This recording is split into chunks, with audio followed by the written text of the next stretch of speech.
Olá, eu sou a Mariana, professora de Biologia do campus Santa Teresa. Hoje nós vamos falar da segunda parte do tema Organelas citoplasmáticas. E nessa aula nós vamos abordar os seguintes conteúdos: a estrutura e função dos peroxissomos, citoesqueleto. Dentro de citoesqueleto nós vamos dar ênfase nos centríolos, mitocôndrias, plastos, vamos falar dos tipos de plastos, dando destaque para os cloroplastos. Então, vamos começar a falar dos peroxissomos. Os peroxissomos são estruturas membranosas, têm uma constituição da membrana semelhante à constituição da membrana plasmática, ou seja, uma bicamada lipídica, formado por fosfolipídios. Tem como função oxidar algumas substâncias orgânicas, principalmente os ácidos graxos. Nesse processo de oxidação, vai ocorrer a formação de uma substância chamada de peróxido de hidrogênio, que nós conhecemos como sendo água oxigenada. E essa substância é uma substância tóxica. Então, como esse peróxido de hidrogênio formado é uma substância tóxica, ele tem que ser degradado. E aqui, ainda dentro do peroxissomo, existe uma enzima chamada de catalase, que vai fazer a quebra desse peróxido de hidrogênio e transformar ele em substâncias que não são tóxicas para o organismo, que é a água e o oxigênio. Uma outra função ainda do peroxissomo é que ele vai ter o papel de desintoxicação do organismo. Células do fígado contêm peroxissomos e quando ocorre a ingestão pelo indivíduo de álcool, de etanol, seja por bebida alcoólica ou por algum medicamento, esse álcool ele é também uma substância tóxica para o organismo. Então, os peroxissomos vão atuar fazendo a quebra do álcool em moléculas menos tóxicas para o nosso organismo. Uma outra estrutura que é encontrada no citoplasma das células eucariontes é o citoesqueleto. O citoesqueleto é uma rede de filamentos de proteínas que ele vai se estender ao longo de todo o citoplasma. O que eu quero chamar a atenção aqui é o seguinte, que peroxissomo é uma estrutura membranosa. Vai ter uma membrana com características semelhantes à membrana plasmática. O citoesqueleto, como a gente pode observar nessa figura aqui, é essa rede de filamentos aqui, ó, de proteína, que ele está disperso ao longo de todo o citoplasma. Então, isso aqui é uma célula eucarionte, esse limite é o limite da membrana plasmática, aqui no meio é o núcleo, e esse emaranhado de fibras que a gente está observando são as proteínas que constituem essa estrutura chamada de citoesqueleto. O citoesqueleto é uma estrutura dinâmica, ele está se reorganizando constantemente. E isso vai garantir, então, diversas características para as células, como, por exemplo, as variedades de tipos, de formas que a gente tem distintas das células. Células distintas, né, formatos, morfologias distintas, isso acontece graças à presença do citoesqueleto. Outra função importante do citoesqueleto é que ele permite com que a célula execute alguns movimentos coordenados e direcionados. Por exemplo, existem células que têm a capacidade de se deslizar sobre um substrato. E quem vai permitir com que a célula deslize, portanto, sobre um substrato é esse citoesqueleto, essa rede de proteína. Uma função também muito importante do citoesqueleto é que ele que vai garantir o suporte físico da célula. Esse citoplasma das células eucariontes é um citoplasma cheio de estrutura, um citoplasma volumoso. Então, quem garante esse suporte físico para a célula, essa sustentação do citoplasma, é o citoesqueleto. E o citoesqueleto é formado por 3 tipos de filamentos proteicos: os microtúbulos, os microfilamentos, também chamados de filamentos de actina, e os filamentos intermediários. O que eu quero destacar é que eles vão ter diferenças em relação à sua estrutura, à sua composição, e também eles têm uma localização preferencial dentro da célula. Os microtúbulos, eles vão ser formados numa região próxima ao núcleo, e o nome dessa região é região formadora de microtúbulos ou centrosomos. Então, é a partir daqui em que ocorre a formação dos microtúbulos e eles vão sendo dispersos, levados ao longo da célula. Enquanto que os microfilamentos, eles têm uma localização mais próxima à membrana plasmática. A localização preferencial deles é próximo, então, do extremo da célula. Já os filamentos intermediários são filamentos proteicos que estão mais espalhados, mais dispersos ao longo do citoplasma da célula. Os microtúbulos, como nós falamos um pouquinho deles no slide anterior, eles vão ser formados nessa região que é chamada de centrosomo, que é a região formadora de microtúbulo. E o centrosomo está localizado próximo ao núcleo da célula. Aqui a gente tem a figura, então, do centrosomo ampliado. E aí, o que eu tenho nesse centrosomo? A gente vai ter lá dentro essa estrutura em azul, que é um par de centríolos. Em volta existe uma matriz do centrosomo, que é um complexo de proteínas, e outras pequenas proteínas, chamadas de sítio de nucleação, que é por onde, então, os microtúbulos vão ser formados, como mostra essa figura aqui do lado. Então, é a partir dessa região, né, do centrosomo, em que eu tenho a formação dos microtúbulos. Com relação à estrutura, os microtúbulos são tubos ocos e cilíndricos. A gente consegue visualizar bem a estrutura de um microtúbulo por essa figura aqui. Mostra para a gente, então, que ele tem uma estrutura semelhante a um canudo. Esses microtúbulos eles são formados por subunidades de proteínas globulares, são proteínas que têm formatos esféricos. Então, a junção dessas proteínas é o que dá esse formato de tubo cilíndrico, que são os microtúbulos. Os centríolos, como nós vimos, eles fazem parte dessa região que é chamada de centrosomo, que é a região que vai dar origem, então, à formação dos microtúbulos. Os centríolos, eles são formados por pedaços, por complexos de microtúbulos. Olhando para essa figura aqui, a gente consegue ver o que tem na estrutura, então, de um centríolo. Os centríolos, eles são encontrados aos pares e eles são formados por 9 conjuntos de 3 microtúbulos. E esses 9 conjuntos, eles estão unidos. Geralmente existe um par de centríolos por célula, exceto as células dos fungos e das plantas com sementes, que elas não vão ter centríolos na sua constituição. Os microtúbulos têm uma característica importante, que é a característica de se associar e se dissociar.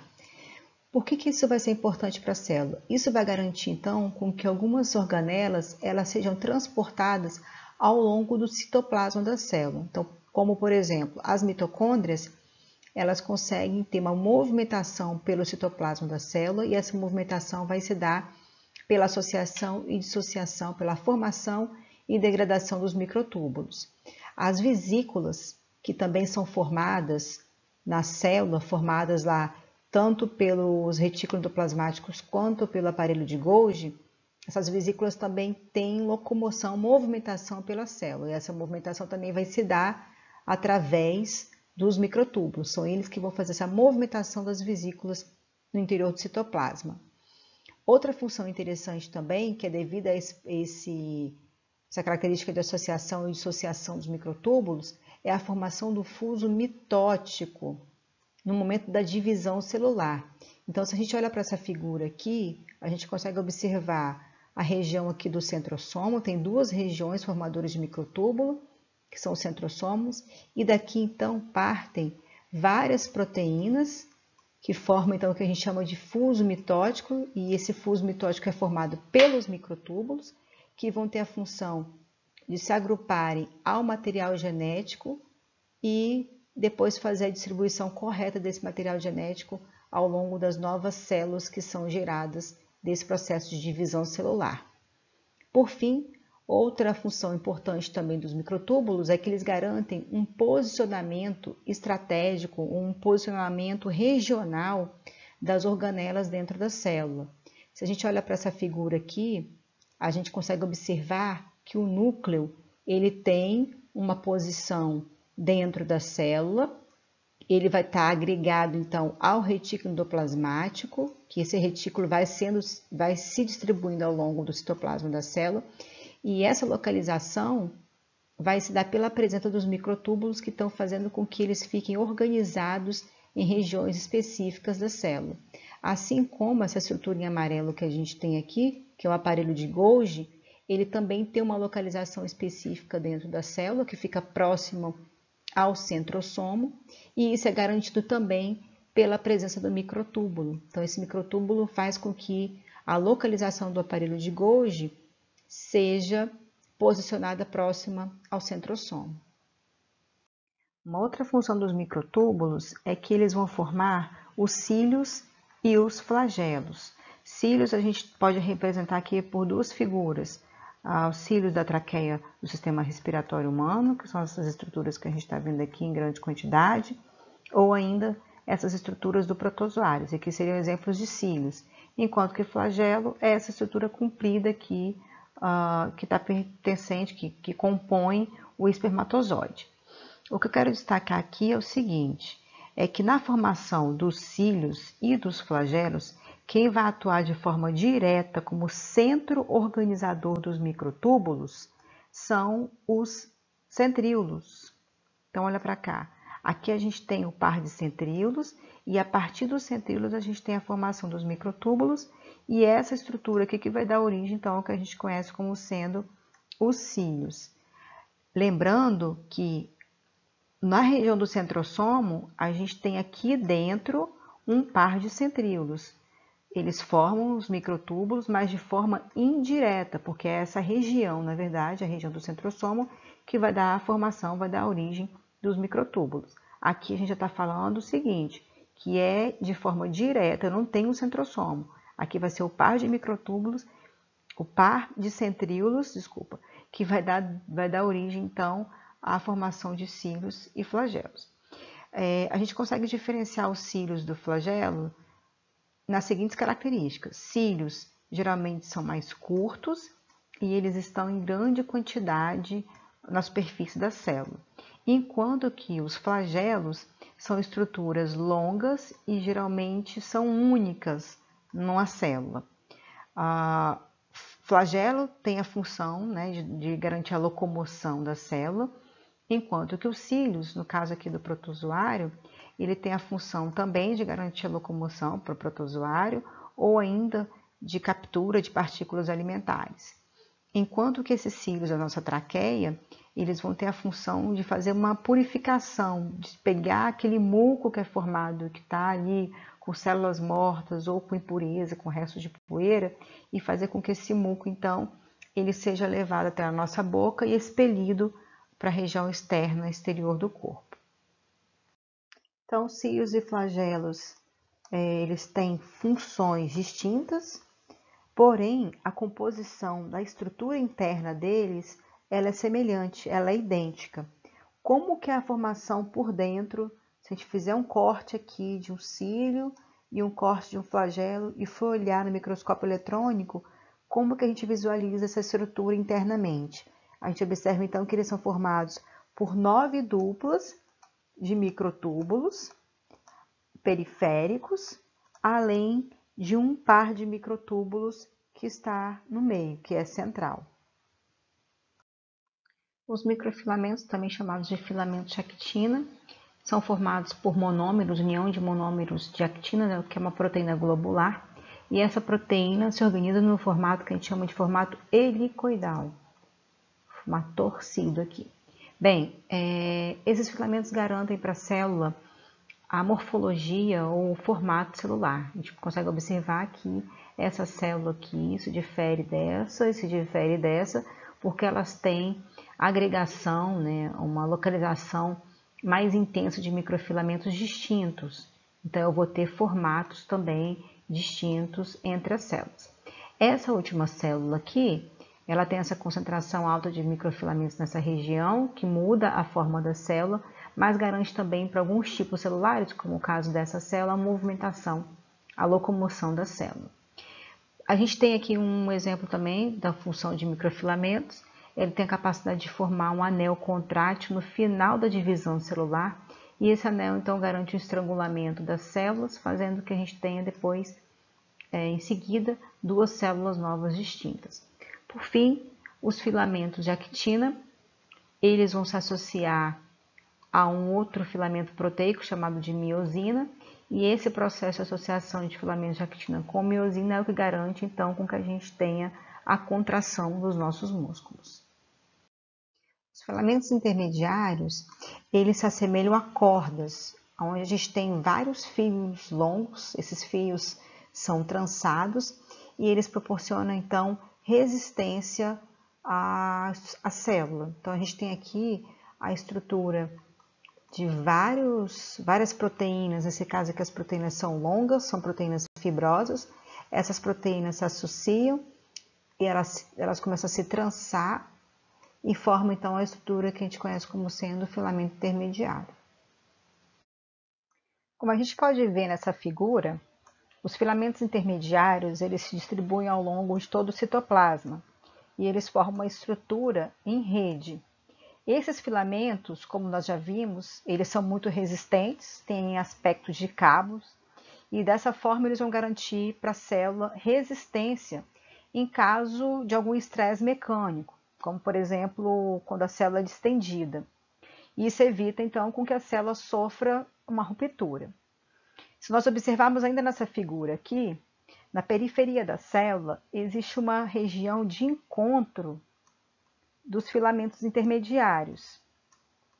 E aí o que acontece aqui? Essa região de encontro, ela vai ter uma proteína entre uma célula e outra, que vai fazer a junção entre as células.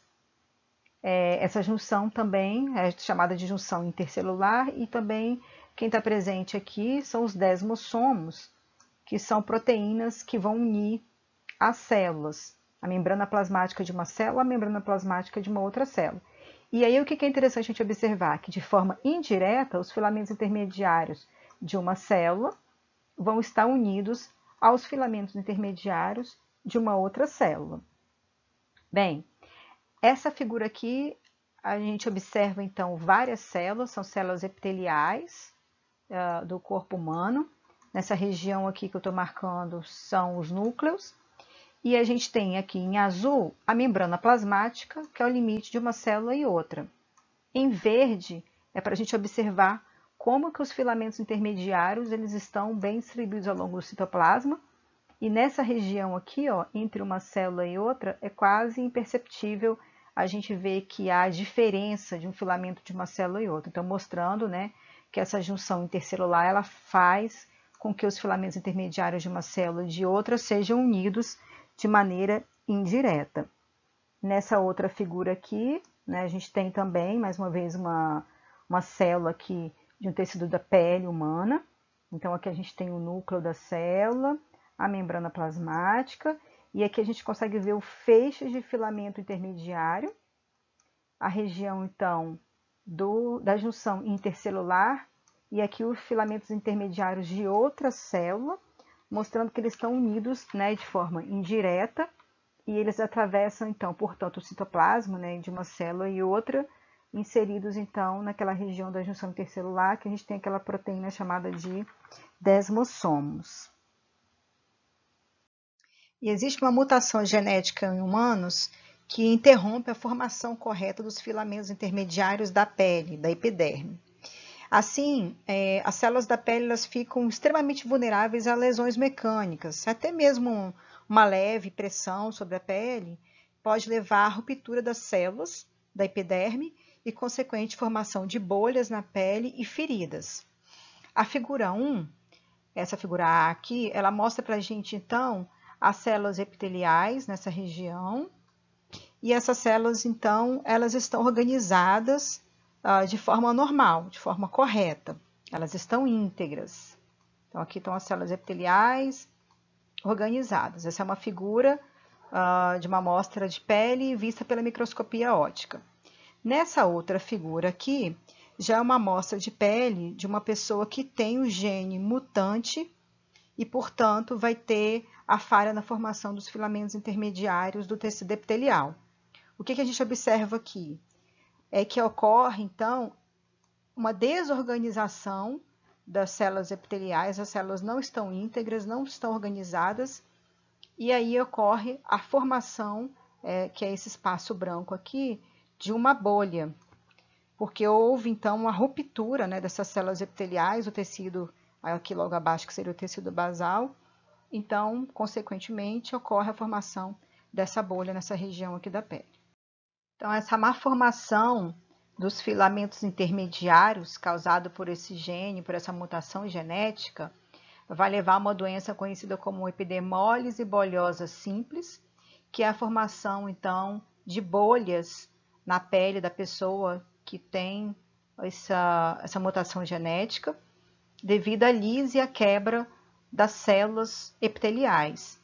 E aí a gente pode observar nessa figura que a pessoa ela vai tendo aquelas bolhas, as bolhas elas vão estourar e a pessoa então ela tem formação de feridas ao longo do corpo, ao longo da pele.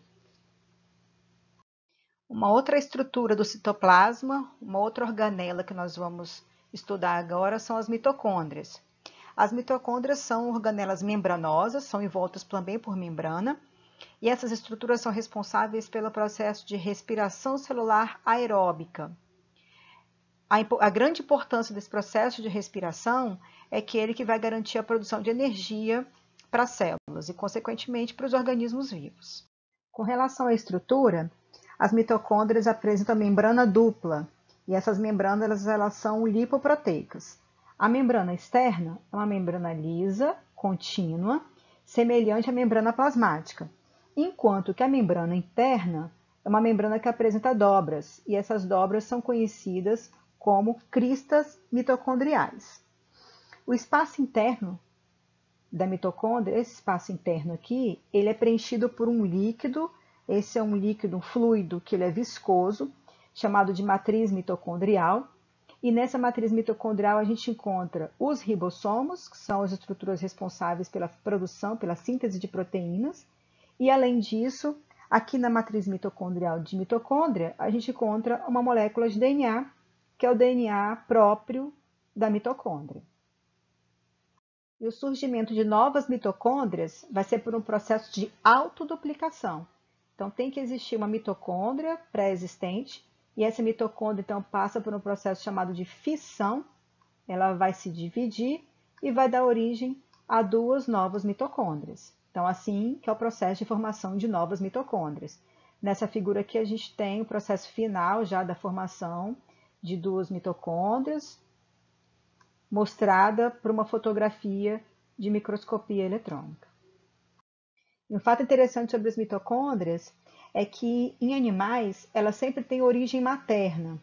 Apesar do espermatozoide, quando ocorrer a fecundação dele com o óvulo, ele conseguir colocar as mitocôndrias dele dentro do óvulo, logo em seguida as mitocôndrias que estavam no espermatozoide elas são degeneradas. Então, assim, aquele zigoto que é formado da fusão do espermatozoide mais óvulo só vai conter as mitocôndrias que vêm da mãe.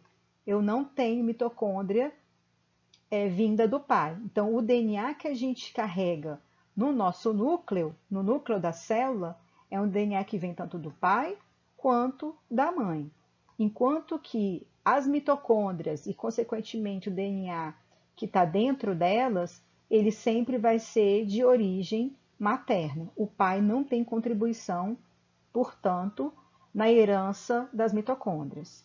Aqui é só para a gente representar, né, nessas figuras aqui mais uma vez, mostrando então que o DNA nuclear ele é herdado de todos os antepassados, ou seja, do pai e da mãe, ambos contribuem com o DNA nuclear do indivíduo que está sendo gerado, enquanto que o DNA mitocondrial, as mitocôndrias, elas são herdadas de uma única linhagem, porque é a linhagem materna que vai doar, então, as mitocôndrias e, consequentemente, o DNA mitocondrial.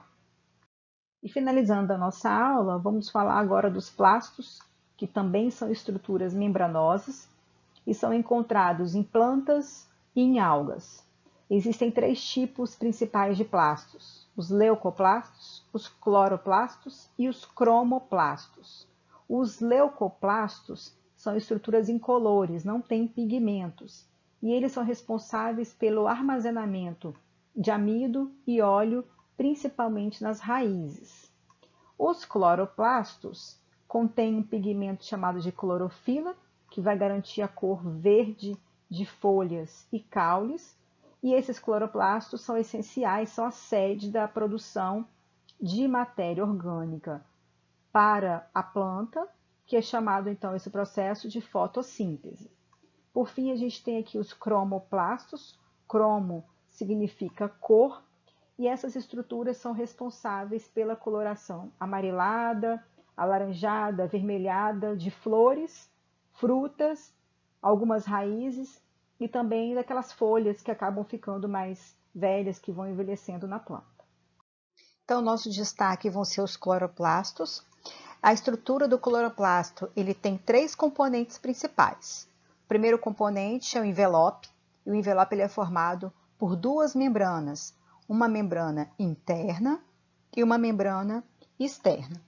O segundo componente aqui do cloroplasto são os tilacoides. Os tilacoides são essas estruturas aqui que se assemelham a moedas, e eles que vão conter as moléculas de clorofila. Aqui a gente tem então um tilacoide ampliado, e esses tilacoides, quando eles estão organizados, um sobre o outro, a gente chama essa estrutura de grano. A terceira estrutura, então, que compõe o cloroplasto vai ser chamada de estroma, que é essa região aqui entre a membrana interna e os tilacoides. O estroma vai conter ribossomos, vai conter DNA, vai conter RNA, e a gente tem que destacar aqui que, assim como as mitocôndrias, os cloroplastos também têm um DNA próprio e, consequentemente, eles também têm a capacidade de se duplicarem, a capacidade de autoduplicação, independente da duplicação da célula. E os cloroplastos têm uma função muito importante, que é o processo de realização, é aqui que vai ocorrer a fotossíntese. Na fotossíntese, a gente vai ter a presença dos reagentes gás carbônico, água. A luz, então, faz com que ocorra uma reação química entre os reagentes, com produção de glicose e gás oxigênio. As moléculas de clorofila, elas são moléculas importantes, porque são elas que vão captar a energia luminosa, a luz, para a ocorrência dessa reação química. E aí, o que acontece? Essas moléculas de clorofila, elas estão presentes na membrana dos tilacoides, formando o que a gente chama de complexo de antena. É uma organização, então, entre as moléculas de clorofila, aqui nessa membrana do tilacoide, formando esse complexo que capta a energia luminosa para a realização do processo de fotossíntese. Pessoal, então finalizamos mais uma aula e espero que vocês tenham gostado. Até a próxima!